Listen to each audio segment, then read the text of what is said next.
everyone, welcome to another video. ഇന്നും ഇപ്പം അടുക്കളയിൽ തന്നെയാട്ടോ. രാവിലത്തെ ബ്രേക്ക്ഫാസ്റ്റിന്റെ പണിയെല്ലാം കഴിഞ്ഞു. ഉച്ചത്തേക്കുള്ള സാധനങ്ങൾ കട്ട് ചെയ്ത് വെച്ചിട്ടുണ്ട്. കുക്കിംഗ് തുടങ്ങുന്നേ ഉള്ളൂ കേട്ടോ. കിച്ചന്റെ കിടപ്പ് ഇങ്ങനെയാണിപ്പോൾ. നമുക്ക് ആദ്യം ഇതിനെ വൃത്തിയാക്കി എടുക്കാം, എന്നിട്ട് കുക്കിങ്ങിലേക്ക് പോവാം. വീഡിയോ എടുക്കുമ്പോൾ തന്നെ സംസാരിച്ചിരുന്നെങ്കിലും മോൻ്റെ ബഹളത്തിനിടയ്ക്ക് എൻ്റെ സൗണ്ട് കേൾക്കുന്നില്ല. അതുകൊണ്ട് വിചാരിച്ചു സൗണ്ട് കൊടുക്കാമെന്ന്. ബ്രേക്ക്ഫാസ്റ്റൊക്കെ എല്ലാവരും കഴിച്ചു കഴിഞ്ഞിരുന്നു. ഉച്ചത്തേക്ക് കുക്ക് ചെയ്യാൻ ആവശ്യമുള്ള വെജിറ്റബിൾസ് എല്ലാം മുറിച്ച് കഴിഞ്ഞിരുന്നു കേട്ടോ. അതിൻ്റെ വേസ്റ്റ് എല്ലാം കൊണ്ട് കളഞ്ഞു. ഫ്രിഡ്ജിനകത്തേക്ക് മാറ്റാനുള്ളതെല്ലാം മാറ്റി. അടുപ്പൊക്കെ ഒന്ന് തുടച്ചെടുത്ത് സ്ലാബെല്ലാം ഒന്ന് തുടച്ചെടുക്കുകയാണ് കേട്ടോ. രാവിലെ എണീറ്റ് വന്നത് അമ്മ ഇവിടെ എല്ലാം നന്നായി കഴുകാറുണ്ട്. എന്നാലും ഇപ്പം നമ്മൾ കട്ട് ചെയ്യുമ്പോഴൊക്കെ ജസ്റ്റ് പൊടിയൊക്കെ ആയിട്ടുണ്ടല്ലോ, അതെല്ലാം ഒന്ന് ക്ലീൻ ചെയ്തെടുത്തതാ. നമ്മളുടെ വളരെ കുഞ്ഞു കിച്ചണാണ് കേട്ടോ. കിച്ചൻ്റെ രണ്ട് സൈഡിലുമായിട്ടാണ് സ്ലാബ് ഉള്ളത്. അതിൻ്റെ ഒരു സെൻറ്റർ പോർഷനിൽ സിങ്കും ഉണ്ട്. വിൻഡോ കാണുന്നതിൻ്റെ ബാക്ക് സൈഡിലായിട്ട് നമുക്കൊരു വർക്ക് ഏരിയ കൂടെ വരുന്നുണ്ട് കേട്ടോ. ഇനി കുക്കിംഗ് പരിപാടിയിലേക്ക് കിടക്കാം. ഇന്ന് നോണൊന്നുമില്ല, അതുകൊണ്ട് തന്നെ കോളിഫ്ലവർ കഴുകി വിട്ടേക്ക് വെച്ചിട്ടുണ്ട്. ഒരു മസാലക്കറി ഉണ്ടാക്കാൻ വിചാരിക്കണം. അത് ഉണ്ടാക്കാനായിട്ട് പാത്രം എടുത്ത് വെച്ചിരിക്കുന്നതാണ്. പിന്നെ അതിന് വേണ്ട സാധനങ്ങളെല്ലാം ഇവിടെ റെഡിയാക്കി വെച്ചിട്ടുണ്ട്. പിന്നെ എന്താ, ഇത് അമ്മ മോന് വേണ്ടിയിട്ട് ഹെൽത്ത് മിക്സ് ഉണ്ടാക്കി വെച്ചിരിക്കുന്നത്. അവൻ്റെ തീർന്നു പോയി.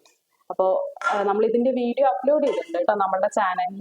കുഞ്ഞുമക്കളുള്ള ആരെങ്കിലും വീഡിയോ കാണാത്തവരുണ്ടെങ്കിൽ കണ്ടു നോക്കണേ. അപ്പോൾ അത് അമ്മ വറുത്ത് വെച്ചിരിക്കുന്നതാ. ഇനിയിപ്പോൾ അത് ചൂടാറി വന്നിട്ടുണ്ട്. ഫ്രീ ആയിട്ട് പൊടിച്ചെടുക്കണം. ഓക്കെ, അപ്പോൾ നമുക്ക് കോളിഫ്ലവറിൻ്റെ പണി നോക്കാം.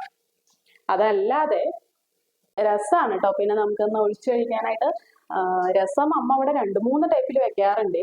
ഇത് അടിപൊളിയാണ് കേട്ടോ. തമിഴ്നാട് സ്റ്റൈലിൽ വെക്കുന്നതാണ്. ഇതിന്റെ റെസിപ്പി ഞാൻ ഒരു ദിവസം പരിചയപ്പെടുത്താം കേട്ടോ. ഇവിടെ എന്ത് കറി ഉണ്ടെങ്കിലും ആൾക്ക് രസം മസ്റ്റാണ്, ഹസ്ബൻഡിന് കേട്ടോ. കൂടാതെ ഇത് പുളിവെങ്കായത്തിന് വേണ്ടിയിട്ട് റെഡിയാക്കി വെച്ചിരിക്കുന്നതാണ്. പുളിവെങ്കായം നമ്മുടെ ഷോർട്സ് ആയിട്ട് ഒരു പ്രാവശ്യം അപ്ലോഡ് ചെയ്തിട്ടുണ്ടായിരുന്നു. കാണാത്തവരുണ്ടെങ്കിൽ ഞാൻ ഇന്ന് ഒന്നുകൂടെ അത് കാണിക്കാം കേട്ടോ, ഉണ്ടാക്കുന്നത് എങ്ങനെയാന്ന്. അതുപോലെ തന്നെ ഇത് അമ്മ മുളക് ചുട്ടരച്ചിട്ട് ഒരു തേങ്ങാ ചമ്മന്തി ആയിരിക്കും, അതിന് വേണ്ടി റെഡിയാക്കി വെച്ചിരിക്കുന്നതാണ്. ഇതുകൂടെ ഞാൻ ഈ വീഡിയോയിൽ കാണിക്കാം കേട്ടോ, എങ്ങനെയാണ് ഉണ്ടാക്കുന്നത് എന്നുള്ളത്. അപ്പോൾ ആദ്യം നമുക്കിപ്പോൾ കോളിഫ്ലവർ മസാല ഉണ്ടാക്കാം. കോളിഫ്ലവർ മസാല ഉണ്ടാക്കാനായിട്ട് ചെറിയ ഉള്ളിയാണ് കേട്ടോ ആഡ് ചെയ്യുന്നത്. വെളിച്ചെണ്ണ ചൂടാവുമ്പോൾ ചെറിയ ഉള്ളിയും കൂടെ തന്നെ കുറച്ച് കറിവേപ്പിലയും കൂടെ ഇട്ടിട്ട് ജസ്റ്റ് ഒന്ന് ഇളക്കി കൊടുക്കുന്നുണ്ട്. അതൊരു ഹാഫ് കുക്ക് ആവുമ്പോൾ തന്നെ ഇഞ്ചി, ചെറിയ ഉള്ളി, വെളുത്തുള്ളി, ഒരു പച്ചമുളക്, ഇത് എല്ലാം കൂടെ ചതച്ചെടുത്തത് കൂടെ ആഡ് ചെയ്തിട്ട് ഇളക്കി കൊടുത്തുകൊണ്ടിരിക്കുന്നുണ്ട്. മൺചട്ടിയിൽ കുക്ക് ചെയ്യുന്നതുകൊണ്ട് തന്നെ അടിപിടിക്കാനുള്ള ചാൻസ് ഉള്ളതുകൊണ്ട് ഞാൻ ഇളക്കി കൊടുത്തുകൊണ്ട് തന്നെ വഴറ്റിയെടുക്കുന്നുണ്ട്. അത് നന്നായി വഴന്ന് വരുന്ന സമയത്ത് ഒരു ചെറിയ തക്കാളി കൂടെ ആഡ് ചെയ്യുന്നുണ്ട്. തക്കാളിയുടെ കൂട്ടത്തിൽ തന്നെ പച്ചമുളക് കൂടെ ഇട്ട് കൊടുക്കുന്നുണ്ട്. അതും നന്നായി ഒന്ന് ഇളക്കിയെടുത്തിട്ട് ഇതെല്ലാം കൂടെ ഒന്ന് നന്നായി സെറ്റായി വരാനായിട്ട് കുറച്ച് സമയം അടച്ചു വയ്ക്കാം. തക്കാളിയെല്ലാം നന്നായി വെന്ത് പച്ചമണമെല്ലാം പോയി വന്നിട്ടുണ്ട്. ഈ സമയത്ത് നമുക്ക് മസാലകൾ ആഡ് ചെയ്യാം. ആവശ്യത്തിനുള്ള ഉപ്പും വളരെ കുറച്ച് ക്വാണ്ടിറ്റിയിൽ കാശ്മീർ ചില്ലി പൗഡറും കൂടെ തന്നെ മല്ലിപ്പൊടി, ഗരം മസാല, കൂടെ തന്നെ കുറച്ച് കൂടുതൽ ക്വാണ്ടിറ്റിയിൽ കുരുമുളക് പൊടി കൂടെ ഇട്ട് കൊടുക്കുന്നുണ്ട്. മുളക് പൊടി കുറച്ചും കുരുമുളക് പൊടി കൂടുതലായിട്ടാണ് കേട്ടോ ആഡ് ചെയ്തിരിക്കുന്നത്. ഇതെല്ലാം കൂടെ നന്നായി ഇളക്കിയെടുത്ത് പച്ചമണം പോയി വരുന്ന സമയത്ത് കുറച്ച് വെള്ളം കൂടെ ആഡ് ചെയ്യുന്നുണ്ട്. ഞാനിത് ചോറിൻ്റെ കൂട്ടത്തിൽ കഴിക്കാനായതുകൊണ്ട് അധികം കറിയായിട്ടല്ല ഉണ്ടാക്കുന്നത്, ഒരു ഡ്രൈ ആയിട്ട് വരുന്ന പോലെയാണ്. വെള്ളം ഒഴിച്ചു കൊടുത്തിട്ട് നമ്മൾ നേരത്തെ കഴുകി വൃത്തിയാക്കി വെച്ചിരിക്കുന്ന കോളിഫ്ലവർ കൂടെ ആഡ് ചെയ്യുന്നുണ്ട്. അതും നന്നായി ഇളക്കിയെടുക്കുന്നുണ്ട്. മസാലയെല്ലാം കോളിഫ്ലവറിൽ ഫുള്ളായി മിക്സായി വരുന്ന സമയത്ത് കുറച്ച് സമയം അടച്ചു വയ്ക്കാം.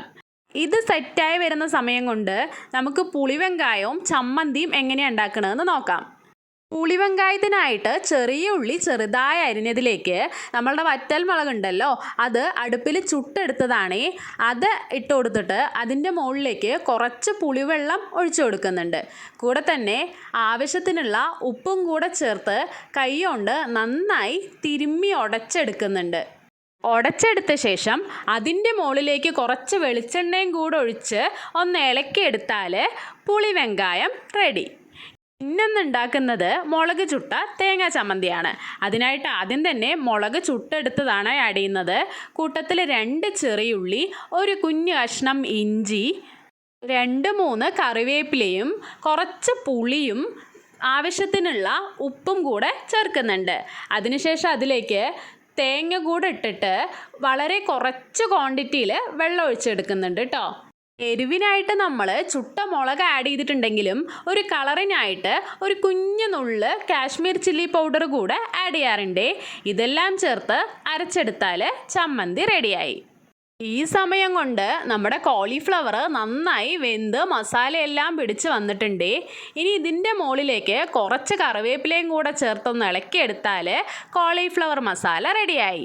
ദോശയ്ക്കോ ഇഡ്ഡലിക്കോ ചപ്പാത്തിക്കോ കൂട്ടത്തിൽ കഴിക്കാനാണെങ്കിൽ വെള്ളത്തിൻ്റെ ക്വാണ്ടിറ്റിയും ഉള്ളിയുടെ ക്വാണ്ടിറ്റിയും കുറച്ച് കൂടുതലായി എടുക്കണേ. ഒഴിച്ച് കഴിക്കാനായിട്ട് രസവും പുളിവെങ്കായം പിന്നെ ചമ്മന്തിയും നമ്മളുടെ സ്പെഷ്യൽ കോളിഫ്ലവർ മസാലയും കൂട്ടത്തിൽ അമ്മ മാങ്ങാപ്പഴം കൂടെ മുറിച്ച് വെച്ചിരുന്നേ. ഇതെല്ലാം ചേർന്നപ്പോൾ ഇന്നത്തെ ഉച്ചയൂണ് അടിപൊളിയായിരുന്നു. നമ്മളുടെ ഈ കുഞ്ഞു വീഡിയോ ഇഷ്ടപ്പെട്ടാൽ ലൈക്ക് ചെയ്യാൻ മറക്കല്ലേ. വീണ്ടും മറ്റൊരു വീഡിയോയിൽ കാണും വരേക്കും ബൈ.